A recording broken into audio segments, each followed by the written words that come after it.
Hello students, welcome to the Singhania Education. This is Anjali Singhania and this is your channel Singhania Education. तो आपका बहुत बहुत स्वागत है सिंघानिया एजुकेशन में। अब हम आज स्टार्ट करने जा रहे हैं vapour pressure of a solution containing non volatile solute. इसके पहले हमने राउल्ट्स लॉ में स्टडी की थी, तो हमने वहां पे क्या किया था, वेपर प्रेशर को कैलकुलेट किया था ऐसे सॉल्यूशन का जिसमें दो नॉन वोलेटाइल, दो या दो से ज्यादा नॉन वोलेटाइल लिक्विड मिक्स किए हुए थे। लेकिन अब हम जो वेपर प्रेशर को कैलकुलेट करने जा रहे हैं वो है solution containing non volatile solute. Means अगर कोई सॉल्यूशन है तो मैं यहाँ पे पहले हेडिंग डाल देती हूँ, vapour pressure of a solution containing non-volatile solute। देखो एक सॉल्यूशन है, उसके दो कंपोनेंट है। सॉल्यूशन के दो कंपोनेंट है क्योंकि जनरली हम स्टडी करते हैं बाइनरी सॉल्यूशन की। एक कंपोनेंट को हम बोलते हैं सॉल्यूट और दूसरे को हम बोलते हैं सॉल्वेंट। ये डेफिनेशन ठीक है कि जो ज्यादा अमाउंट में होता है उसको हम सॉल्वेंट बोलते हैं, जो कम अमाउंट में होता है उसको हम सॉल्यूट बोलते हैं, पर कई दफा ये डेफिनेशन गलत हो जाती है। तो एक डेफिनेशन जो हर जगह काम आती है वो है सॉल्वेंट। वो कंपोनेंट होता है जो सॉल्यूशन की स्टेट को डिटरमाइन करता है। अगर मैंने सॉल्वेंट लिया है लिक्विड, तो सॉल्यूशन भी कौन सी स्टेट में आएगा, सॉल्यूशन की स्टेट होगी लिक्विड। और हम इसी तरह के सॉल्यूशन की स्टडी करने वाले हैं। तो इसमें हमने क्या लिया है, एक लिक्विड लिया है। ऑब्वियसली लिक्विड है तो वोलेटाइल ही होगा, देखो मैं बहुत जगह इंटरनेट पे जा जाके चीजों को छानती हूँ, मैं ये पाती हूँ कि वोलेटाइल लिक्विड लिखा है तो वोलेटाइल पे स्ट्रेस है, लिक्विड है तो वोलेटाइल ही होगा। कोई हम यहाँ पे लावा वगैरह में काम नहीं कर रहे हैं, हम कोई यहाँ पे किसी सॉलिड की वेपर में काम नहीं कर रहे हैं, लिक्विफाइड मोल्टन सॉलिड में काम नहीं कर रहे हैं, मोल्टन मेटल में से काम नहीं कर रहे हैं।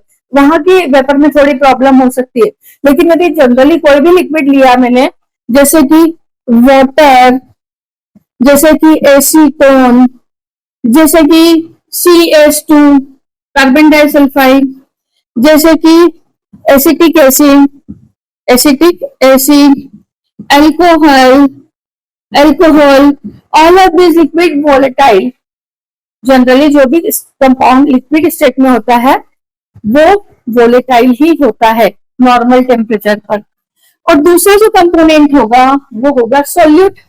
तो सॉल्यूट में क्या क्या होगा, सॉल्यूट में होगा यूरिया, शुगर, इसके अलावा ग्लूकोज, सोडियम क्लोराइड, और भी तरह के कंपाउंड हो सकते हैं जैसे कि ZnSO4, जैसे कि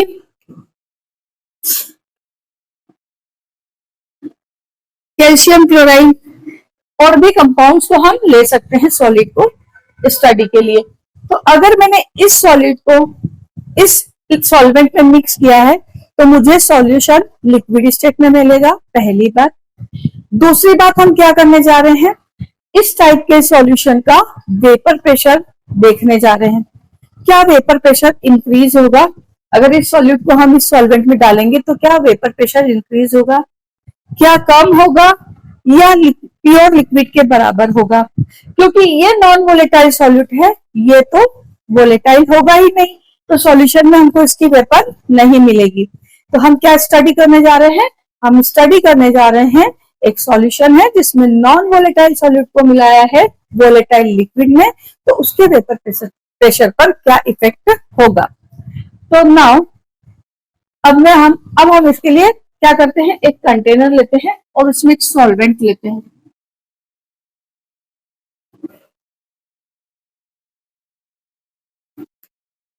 देखो इसको समझने के लिए हमने क्या लिया है, एक कंटेनर लिया है, क्लोज कंटेनर, उसमें मैंने यहाँ पे सॉल्वेंट पार्टिकल लिए, केवल और केवल सॉल्वेंट पार्टिकल लिए हैं, क्योंकि सॉल्वेंट को मैंने ए से रिप्रेजेंट किया है, सॉल्वेंट को मैंने ए से रिप्रेजेंट किया है, तो यहाँ पे मैंने ए पार्टिकल बनाए हैं।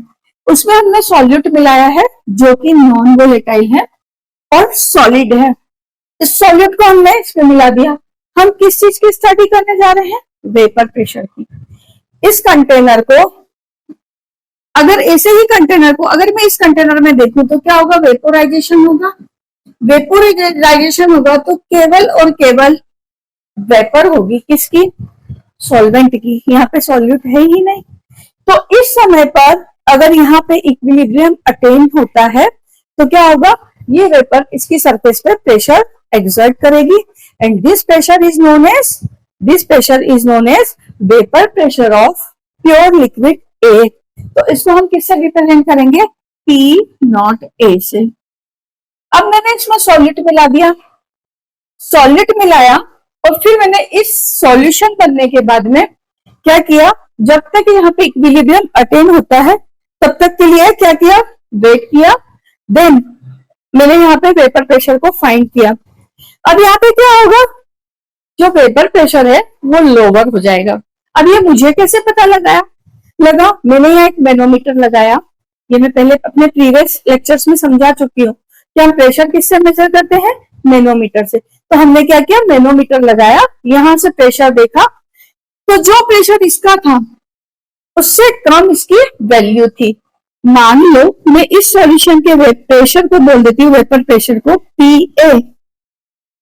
तो ये जो वेपर प्रेशर है सॉल्यूशन का है क्योंकि इसमें सॉल्यूशन है, तो इसलिए मैंने इसमें सॉल्यूशन का वेपर प्रेशर लिया, नॉट नहीं लगाया। Not is showing that this is the vapour pressure of pure solvent. तो ये जो वेपर प्रेशर आया था ये कम था, PA लेस था। किससे?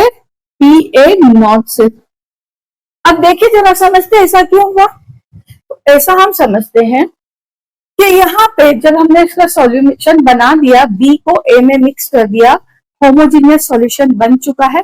अब सरफेस पर B के भी पार्टिकल है और A के भी पार्टिकल है। यहाँ पर सरफेस पर केवल और केवल A के पार्टिकल थे, तो A के पार्टिकल को इवेपोरेट होने के लिए लार्ज सरफेस एरिया मिल रहा था, तो ज्यादा number of particle of A इवेपोराइज हो रहे थे और वेपर फेस में मिल रहे थे।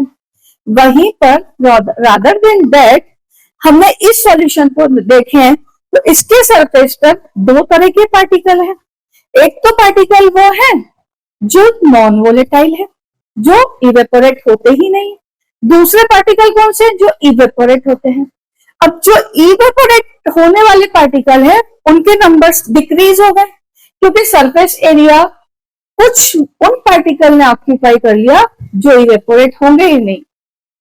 तो क्या होगा? यहाँ पे वेपोराइजेशन कम हो जाएगा ए का, क्योंकि वेपोराइज कौन हो रहे? ए ही हो रहे। तो यहाँ जो नंबर ऑफ पार्टिकल मिलेंगे ए के वो कम होंगे, तो ऑब्वियसली वेपर प्रेशर डिक्रीज हो जाएगा।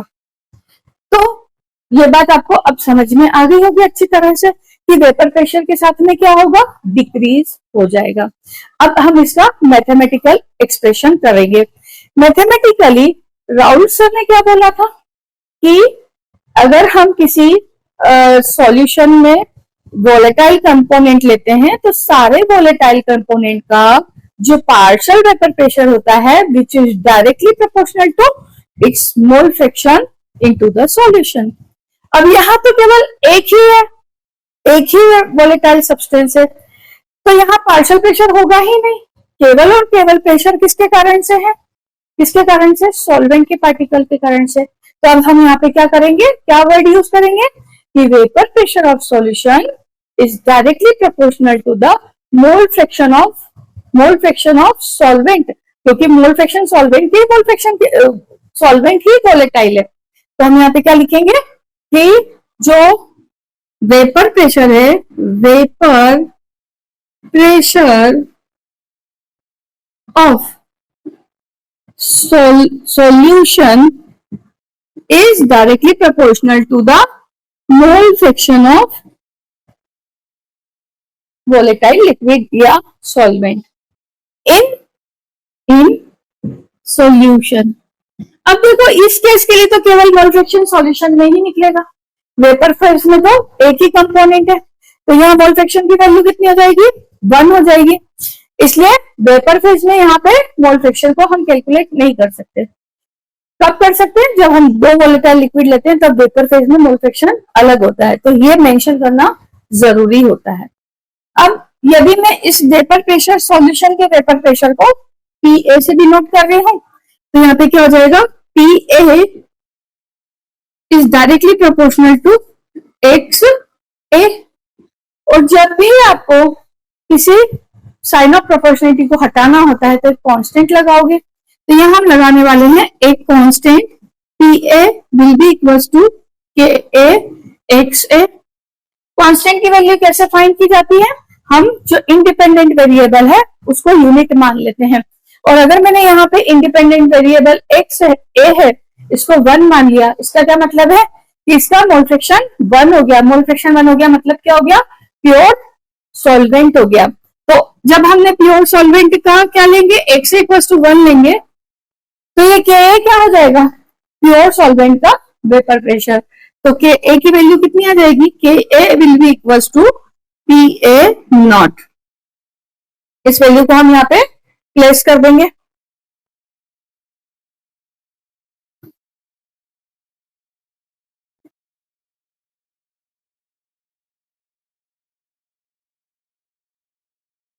तो हमें क्या मिल जाएगा, PA will be equal to PA naught XA।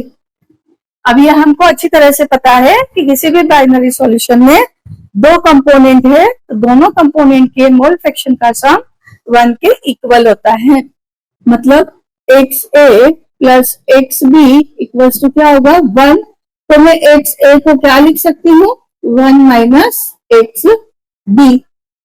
तो यहाँ पे क्या बन जाएगा, ये PA will be equal to PA naught 1 minus XB। इसको हम ओपन करेंगे तो क्या हो जाएगा, ये हो जाएगा PA naught minus PA naught XB। अब मैं क्या करूं, इसको इधर ले जाऊं और इसको इधर ले जाऊं, एक्सचेंज कर दूं, तो क्या हो जाएगा, इसको इधर ला रही तो ये हो जाएगा PA naught XB will be equal to PA naught, इस PA को मैं इधर लेके जा रही हूं, PA। अब देखो ये क्या चीज आ गई हमारे पास में, ये आ गई lowering in vapour pressure. This is lowering in vapour pressure of solution. Solution कौन सा है, कंटेनिंग नॉन वोलेटाइल सॉल्यूट। अब देखो लोवरिंग क्या है, प्योर सॉल्वेंट लिया था उसका वेपर प्रेशर ज्यादा है, जो हमने सॉल्यूशन लिया था उसका वेपर प्रेशर कम है। क्यों कम है, ऐसा मैं क्यों बोल पा रही हूँ, क्योंकि ये वैल्यू पॉजिटिव है। प्रेशर कभी भी नेगेटिव नहीं होता और मोल फ्रैक्शन भी कभी भी नेगेटिव नहीं होता, तो this both quantity is positive. Then ये जो ये लोअरिंग ऑफ वेपर प्रेशर है, ये क्या हो गया, ये भी पॉजिटिव हो गया। तो यहाँ पे हम क्या लिख देंगे, lowering of vapour pressure positive है। अगर मैं इस P नॉट को इसके नीचे ले आती हूँ तो क्या बन गया, PA naught minus PA upon PA naught will be equal to XB। बहुत इंपॉर्टेंट एक्सप्रेशन है जिसको हम क्या करेंगे, न्यूमेरिकल के लिए भी यूज करेंगे। तो देखो वैसे मैं बहुत फॉर्मूला बेस्ड नहीं रहती हूँ, मैं कंसेप्ट बेस्ड रहती हूँ, तो मैं इतना फॉर्मूले पर स्ट्रेस नहीं देती थी, लेकिन पढ़ाते पढ़ाते मुझे एहसास होने लगा कि स्टूडेंट्स फॉर्मूला बेस्ड होना चाहते हैं और मैं कंसेप्ट बेस्ड रहना चाहती हूँ, तो हम लोगों के बीच में कोऑर्डिनेशन नहीं बैठ पाता था। तो मैंने दोनों तरह से करना चालू कर दिया, कंसेप्ट बेस्ड और फॉर्मूला बेस्ड, ताकि आपका और मेरा कोऑर्डिनेशन बैठ जाए। तो यहाँ पे क्या हो गया, ये XB के इक्वल आ गया। अब ये जो क्वांटिटी है ना, इसको हम बोलते हैं relative lowering of lowering of vapor pressure।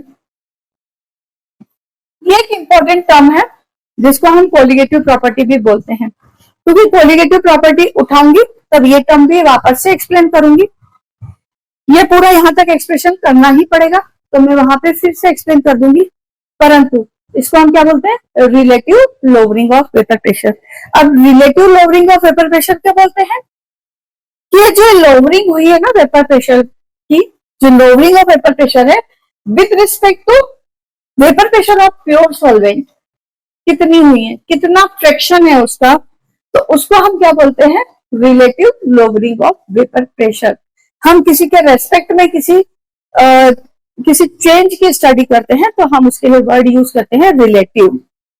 इसमें रिलेटिव एटॉमिक मास भी पढ़ा होगा, यहाँ पे ये क्या कहलाएगी, relative lowering of vapour pressure. तो इस तरह से हमने क्या किया, मैथमेटिकली भी ये पता लगा दिया कि हम कोई ऐसा सॉल्यूशन लेते हैं जिसमें नॉन वोलेटाइल सॉल्यूट डिसॉल्व होता है, तो जो उसका वेपर प्रेशर है वो क्या हो जाता है, लोअर हो जाता है, मतलब कम हो जाता है। जो प्योर सॉल्वेंट का वेपर प्रेशर होता है वो ज्यादा होता है। तो ये हम यहाँ पे कंप्लीट कर चुके हैं। अब हम नेक्स्ट लेक्चर में मिलेंगे जब आइडियल और नॉन आइडियल सॉल्यूशन के लिए डिस्कस करेंगे। मैं अलग लेक्चर बनाऊंगी आइडियल सॉल्यूशन के लिए, नॉन आइडियल सॉल्यूशन के लिए अलग लेक्चर बनाऊंगी, नहीं तो लेक्चर की लेंथ बहुत बड़ी हो जाती है। आप चाहो तो दोनों लेक्चर मिक्स करके देखो, एक के बाद एक देखो, और आप चाहो तो थोड़ा उसमें बीच में रेस्ट लेके देखो, ये आपके ऊपर डिपेंड करता है। लेकिन ये बात मैं बोल देती हूँ श्योरली कि आप अगर वो लेक्चर देखेंगे तो आपको अच्छा लगेगा। तो आप मेरे नेक्स्ट लेक्चर में मिलेंगे, हम अब नेक्स्ट लेक्चर में मिलेंगे। तब तक के लिए bye bye. Thank you for coming to the Singhania education. Keep studying, hard work always being. तो हार्ड वर्क करो,